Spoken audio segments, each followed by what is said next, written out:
immigration and customs enforcement. I know, stupid. Let's go. South Park has officially done it again. But this time, J.D. Vance found himself smack in the middle of a storm he didn't see coming. Relax.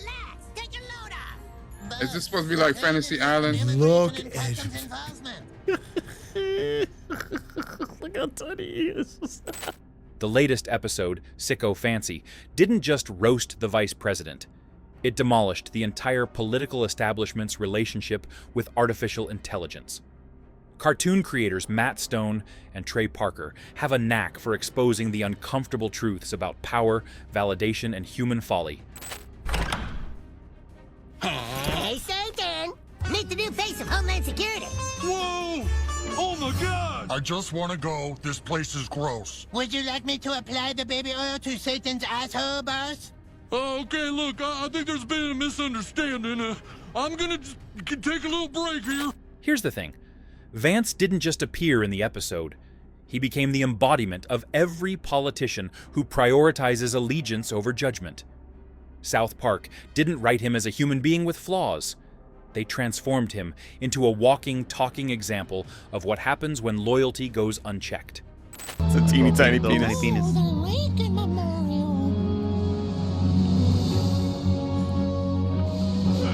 Donald Trump has put his head on the Lincoln Memorial. Did you guys notice anything fun about the statues? Just a lot of tiny penises. A lot of tiny penises, little tiny penises. When J.D. Vance appeared defending Trump's transparency regarding certain controversial files, the writers didn't hold back. His real-world statement became the perfect setup for South Park's scathing critique of political sycophancy. Leaders saying whatever sounds good, without critical thought. Classic satire fuel. Good evening, Seth Myers. It's late night. We hope you're doing well. And now, if you don't mind, we're going to get to the news. When asked yesterday about the release of the Epstein files at an event in Ohio, Vice President J.D. Vance said that President Trump has been, quote, incredibly transparent about that stuff. And I agree. We can absolutely see right through him. The episode doesn't stop at political loyalty. It dives headfirst into our culture's obsession with affirmation. South Park uses technology, specifically a parody of AI, to showcase a world where people chase approval from machines and yes men alike. Hey, Satan. Look at what some dipshit tech CEO gave me. I was thinking maybe we could try to shove it up your ass. Love it. Why did Apple CEO Tim Cook give Trump a 24-karat gift of some sort? I missed all this. I assume it's because he's trying to evade the tariffs on the iPhones. The writers illustrate a scenario where politicians and tech-savvy elites receive constant digital encouragement for even the dumbest decisions. Every misguided idea is met with a fantastic or brilliant, from an algorithm designed to boost egos rather than challenge thinking. Sound familiar?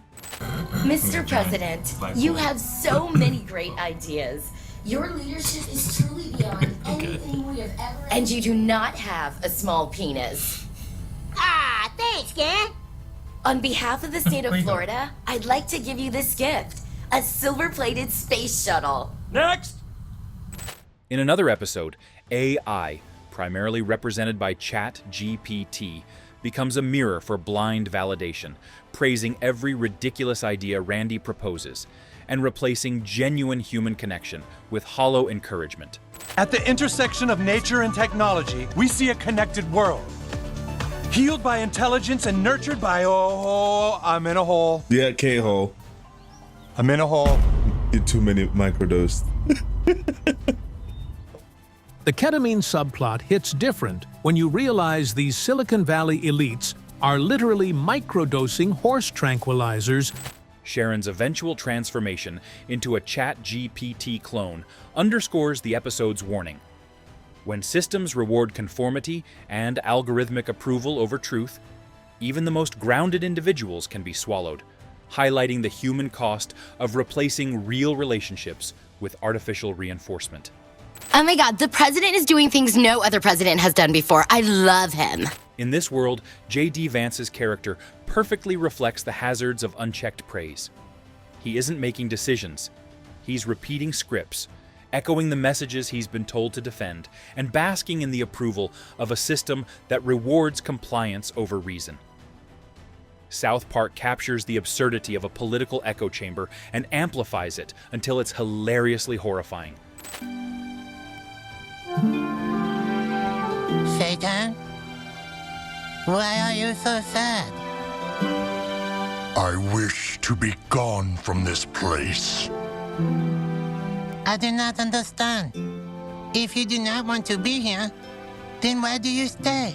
What makes this episode exceptional is how it intertwines humor with commentary. South Park doesn't simply lampoon public figures. It exposes the mechanics behind political loyalty, technological obsession, and human vanity. The creators craft layers of meaning beneath the laughs, turning absurdity into reflection. The AI subplot, the White House exaggeration, and Vance's caricature all converge to illustrate one central point.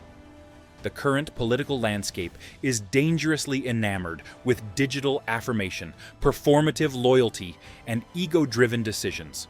Take a load off! Bob, the plane is here from Immigration and Customs Enforcement. I know, stupid. Let's go!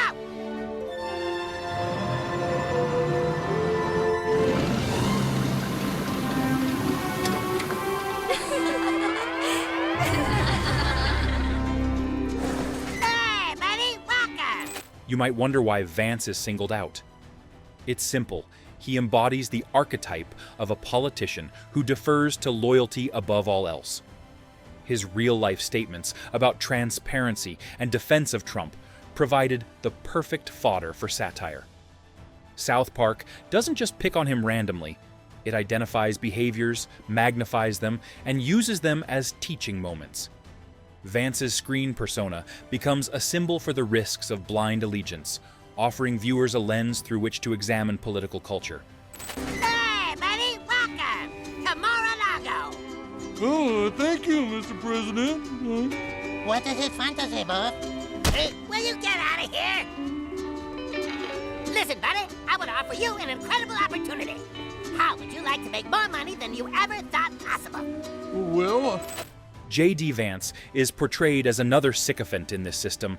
His real-world defense of Trump's transparency becomes a microcosm of political expediency. In South Park, Vance isn't a central villain. He's a cog in the machine, consuming everything meaningful about human civilization. That subtle but searing critique hits harder than any direct attack.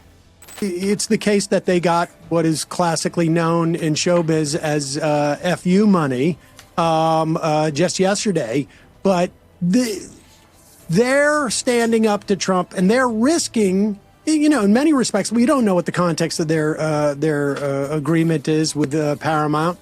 The episode doesn't just focus on individuals. It exposes the ecosystem that creates them. Politicians, advisors, tech executives, media pundits, and AI systems all perpetuate cycles of validation and delusion. Nobody wants to deliver uncomfortable truths to power. The human cost is brutally clear. Toei's suffering, Sharon's loneliness, Randy's addiction. These aren't abstract political concepts.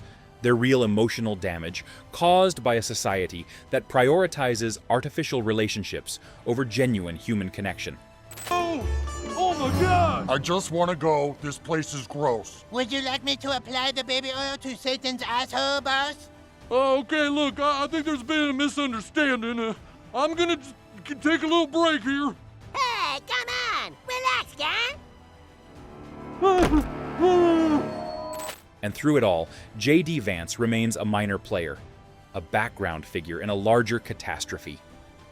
That's the ultimate insult. He's too insignificant to be a true villain, yet he symbolizes the complicity of those who maintain and legitimize a broken system.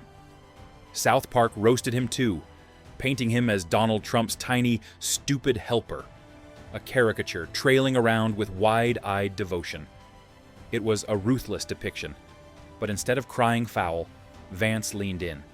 Vice President J.D. Vance took a slightly different approach. Instead of being the butt of the joke, sharing his South Park moment, saying, "I finally made it. Bring back the group chat." The real question isn't whether J.D. Vance survives the episode's critique. the true question is whether the American political system can survive the exposure of its own flaws.